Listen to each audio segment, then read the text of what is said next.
Who's that? Amri! How are you doing, sir? Good to see you this time of day. Must be early in Thailand. Phuket. This is called Greasy Guy in the back. Not mine, a friend of mine, Kaka, KK, Kyle Keever, wrote this one years ago. So it goes something like, Greasy Guy in the back, frying up the nachos. Greasy Guy in the back, frying up the fries.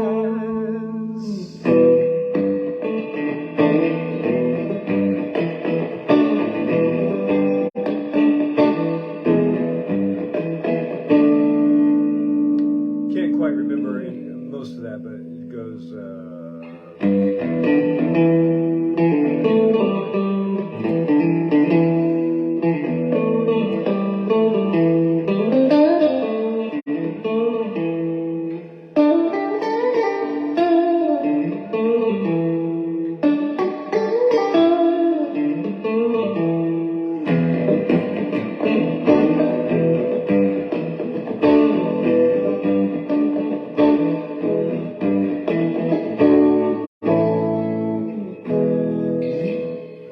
how you doing, Emery? What's new?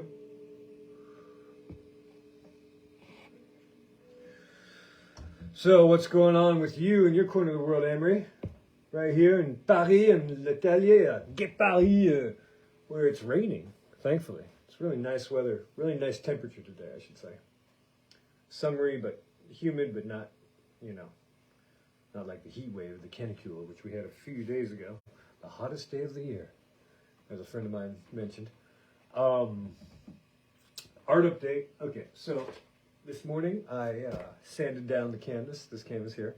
If you saw yesterday's episode, you can see this was all covered with a layer of, so I put down a first layer of old book pages. You can see that evidenced here. And then over that, I put different layers of blueprint, which is actually dazzletype, white print is what it's called. And then I sanded it down. Now, as you can see, a lot of it lifted off of the canvas itself here, and also lifted off the paper right here. Now, I'm wondering if that's because if you've ever done any clay work, what you have to do before you put, like, say, a handle on a jar or something like that. Excuse me, I've got paper dust all over the l'atelier now. Excuse me, so I'm gonna have to vacuum the entire place. I need one of those vacuum hoods, I think. So what I was saying is when you're working with clay, you have to score it so that the pieces of clay actually stick together. What happens is that the clay, it sort of, it meshes together because of that uneven surface. And I'm wondering now, after doing this for such a long time, that if that's the same thing with the paper. I'm wondering if I should scumble the paper before I even put another layer on, even if I don't sand it down.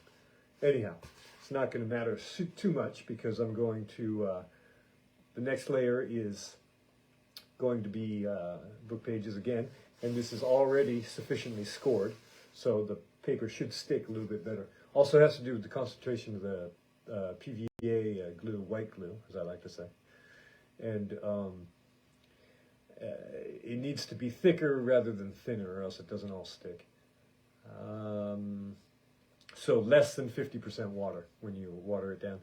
And also I came across a few problems here, is that I sanded through the canvas, and that's, can you see on the,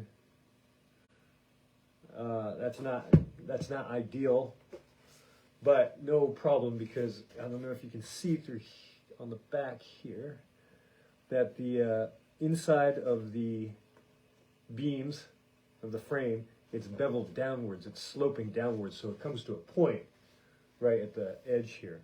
And so what I'm going to do is I'm going to suture together these places where I sanded through the canvas, right here, for instance.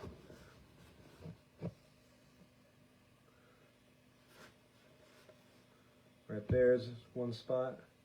And so I'm going to take some cloth tape. It's that tape that you use for bandages and so forth. Like if you've got a corn, a bunion on your heel. It's that cloth tape. And so I'm going to suture this with the cloth tape and then dump some wood glue behind in the bottom. Get it in there, and then it'll make a nice seal, and we'll glue the canvas back to the frame. I've done this before. It works pretty well. On the last canvas I did with this, using this technique, it would take a bit of sleuthing to figure out where I repaired it.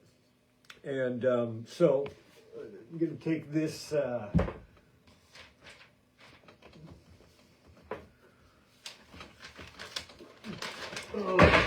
happy fail. I'm going to take this tracing paper and place it over the canvas again. A little top heavy, this chevalet, or easel, as I like to say. That'll be better. So here is some tracing paper with a drawing of the building printed on it, and then on the back I put some graphite to make some homemade carbon paper. And now the lines before. The idea with this is that here, this building is divided into 3 tone zones. The top, this part is really whitewashed, and this part is sort of beige. And down below here, it's a darker. It's a taupe color, as I like to say, vol. And so I'm going to delineate these, and you can sort of see it on here. Now, see where this black stuff, this black blueprint type, it comes to a hard stop right there. And so that's going to be with the white. And then at the bottom, you can see a little bit of the darker paper. So what I'm going to do is I just take this, put it over here, line it up as it was before, trace these lines with a hard leaded pencil right here. Trace that in there, and then I'll know where to put the paper. And I'm going to use some masking tape, this special professional painting masking tape. It's low tack. It's really nice. If you saw yesterday's episode, you could see how that went. It peels off, and it peels off the paper as if it were paint. And so I've got these different samples. These are the sanding blocks that I use. I start with 60 grit, and then move to 80, and then move to 120. Nice little homemade sanding blocks as well, just a piece of 2x4 with a bit of this really nice sandpaper on it. Professional sandpaper as well. Mika, is that the brand? And then I've got these old books that I found in the street. Don't worry, they were already destroyed. But you see I've got like 3 different tones of paper here. This is really aged. Look at that. It's all orangish brown. And then this is sort of a middle grade. And then I'm going to go really white with Jacques Derrida. You know, I thought that this looks like a photocopy, but in fact it's a photocopy that's been printed. You can feel the embossing of the letters, so this should work well to create the whiteness. Now, for some reason also, this canvas isn't as taut, and I noticed that before as I was sanding it before I ripped the edges here. So I've got to put these keys in the back. It's called canvas keys, little pieces of wood, and you wedge them into these slots. Can you see those slots right there? And what it does is it pulls the canvas tight or taut. And as well, I have some dazotype blueprint of different varying tones as well. I've got this real dark. It's sort of comparative to the book pages. Got one that's sort of middle tone, and then I've got one that's really pale. And so, Slave Tree, comment ça va? Tu fais quoi cet après-midi? Pluvieuse et nuageux. Quoi de neuf? Je suis en train d'expliquer mon technique pour préparer un canevas avec un collage de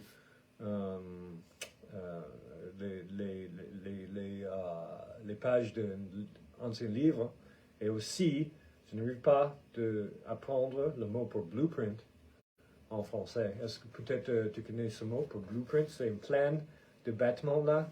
C'est un plan de ville. En anglais, on s'appelle ça un blueprint. Et peut-être en français, le mot c'est blueprinter. So, that's what's going on. So we've got a couple minutes left.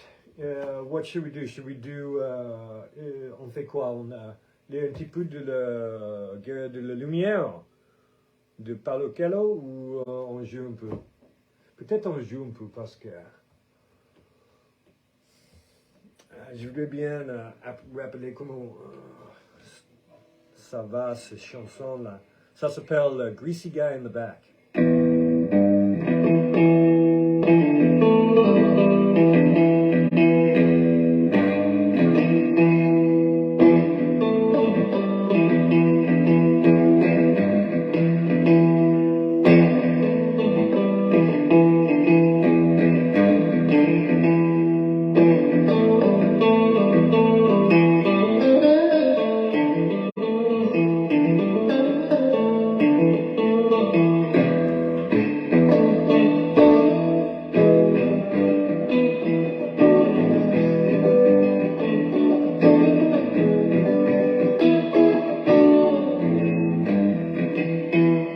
Something like this guy in the back, firing up the faucet. This guy in the back, firing up the burner. I don't know. I have to ask my buddy Kyle how that one goes. So we got a minute left.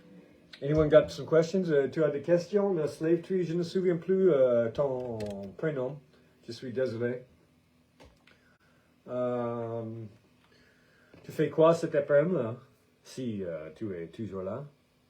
Mais sinon, je crois que je vais terminer ce petit podcast bientôt parce que c'est vrai qu'il reste pas beaucoup de temps.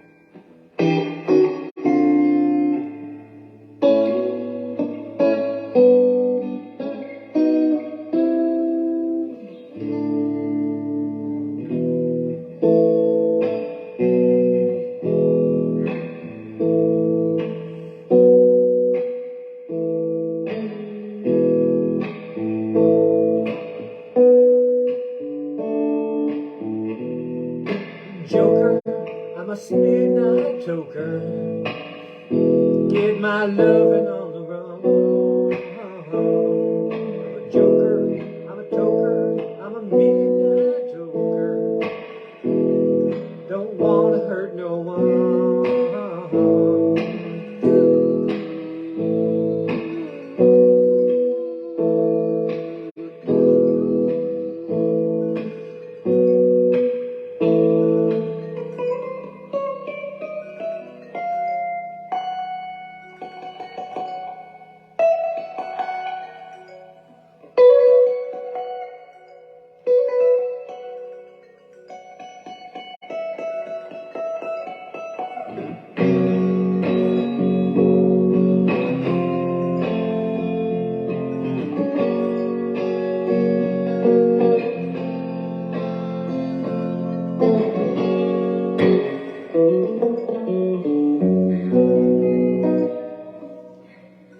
That is plenty.